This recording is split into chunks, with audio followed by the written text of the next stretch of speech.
I'm willing to work things out. Pero ako hindi eh. Ang gusto ko lang makasama ko yung anak ko.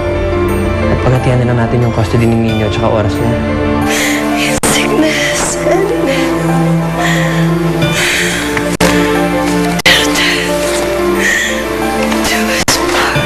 Parang kakaiba ka ng konti ngayon eh. Iba yung pag-aasikaso mo sa akin. Okay, wait. Alam ko na. May nakatutok bang camera sa atin? Kung kinukunan niyo ako ng labag sa aking kalooban bukas, na bukas magdidemanda ako. Ano nga bang labang ko sa kanya? Kaya niyang ibigay sa iyo lahat. Eh ako, ano kayang kaya kong ibigay sa iyo? Alis kami, ha? Yay! Wag mo. Mag-ready ka na. Handa mo na yung lahat ng yaya mo. At bakit kailangan pa kasama si Helen? Ako na lang sasama. Ako na lang.